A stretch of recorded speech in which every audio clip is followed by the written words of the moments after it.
The Tale of Despereaux, Chapters 11 and 12, by Kate DiCamillo. Read for you by Mrs. Shoemaker. Chapter 11. The threadmaster cometh. When Despereaux came to, he heard the drum. His father was beating a rhythm that had much more boom and much less tat. Together, Lester and the drum produced an ominous sound that went something like this. Boom, boom, boom, tat.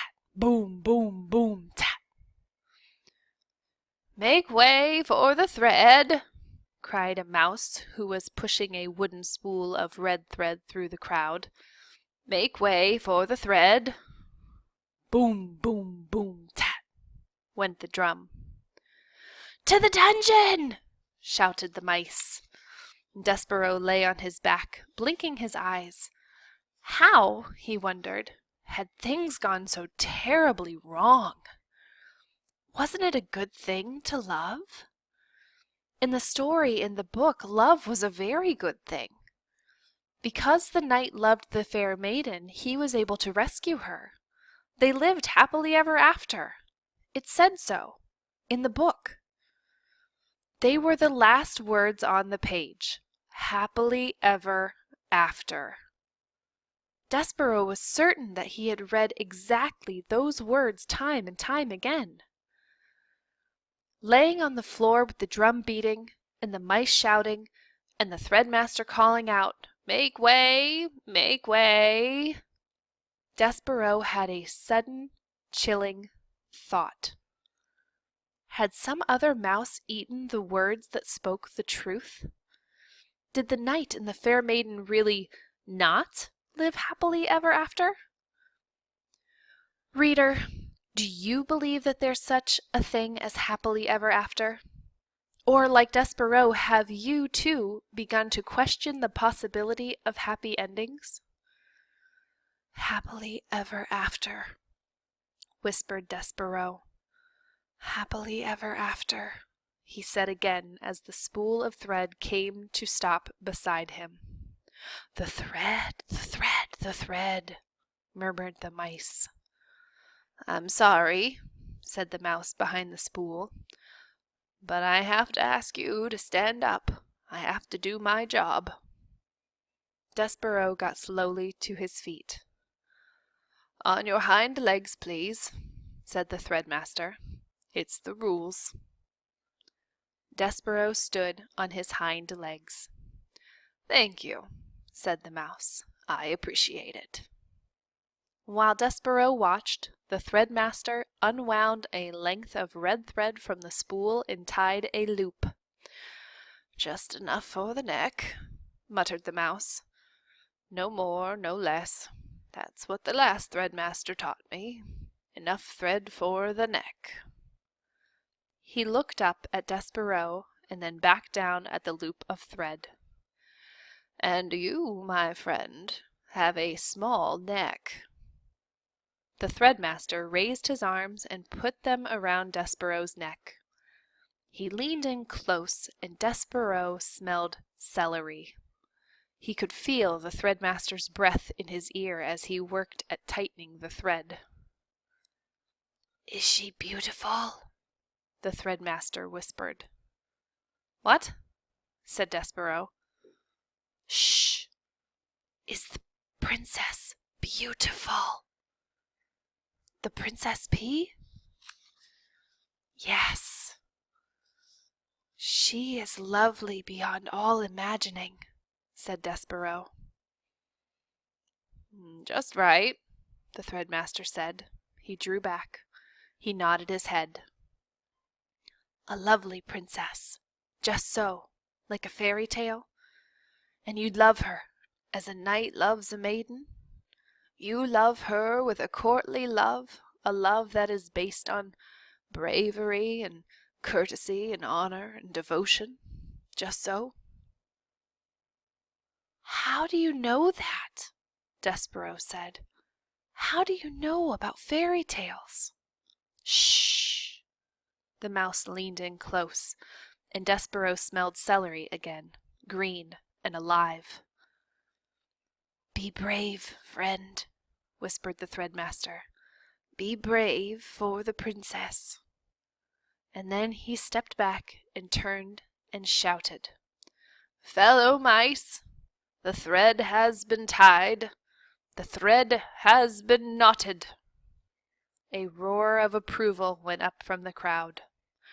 Despereaux squared his shoulders. He had made a decision. He would do as the threadmaster had suggested. He would be brave for the princess.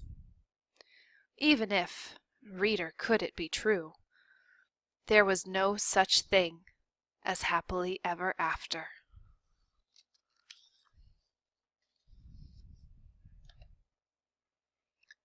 Chapter 12. Adieu. The sound of the drum changed again. The final tat disappeared and it became nothing but boom. Boom, boom, boom. Boom, boom, boom. Lester used only his tail, bringing it down with great force and seriousness upon the drum. The threadmaster retreated. The room full of mice fell silent, expectant, waiting. And as Despereaux stood before them with the red thread around his neck, and the 14 members of the Mouse Council perched on the bricks above him, 2 burly mice came forward. Black pieces of cloth covered their heads. There were slits for their eyes. We, said the bigger of the 2 mice, will escort you to the dungeon. Despereaux! Antoinette called out. Ah, my Despereaux! Despereaux looked out into the crowd of mice and saw his mother. She was easy to spot. In honor of her youngest mouse being sent to the dungeon, she had put on a tremendous amount of makeup. Each of the hooded mice put a paw on Despereaux's shoulder. It is time, said one on the left, the first hood. Antoinette pushed her way through the crowd. He is my son, she said. I want to have a last word with my son. Despereaux looked at his mother. He concentrated on standing before her without trembling. He concentrated on not being a disappointment. Please, said Antoinette, what will happen to him? What will happen to my baby? Ma'am, said the first hood. His voice was deep and slow. You don't want to know. I want to know. I want to know he is my child, the child of my heart, the last of my mice babies. The hooded mice said nothing. Tell me, said Antoinette. The rats, said the first. The rats, said the second. Yes, yes, we the rats. What of them? The rats will eat him, said the second hood. Ugh, said Antoinette. Mon Dieu! And at the thought of being eaten by rats, Despereaux forgot about being brave. He forgot about not being a disappointment. He felt himself heading into another faint. But his mother, who had an excellent sense of dramatic timing, beat him to it. She executed a beautiful, flawless swoon, landing right at Despereaux's feet. Now you've done it, said the first hood. It doesn't matter, said the second. Step over her. We have a job to do. Nobody's mother is going to stop us. To the dungeon. To the dungeon, repeated the first hood, but his voice, so deep and certain a moment ago, now shook a tiny bit.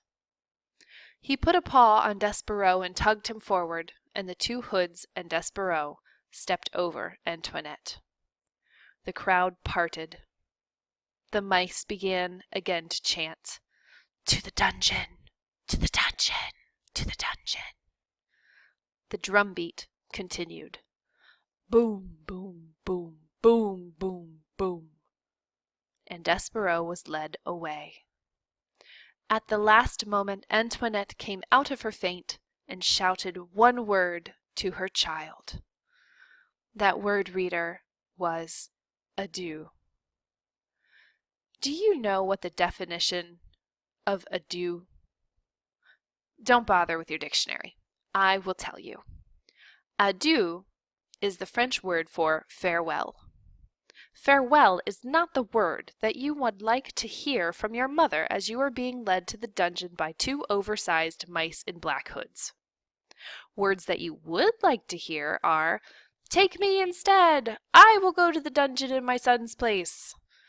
There's a great deal of comfort in those words. But reader, there is no comfort in the word farewell, even if you say it in French.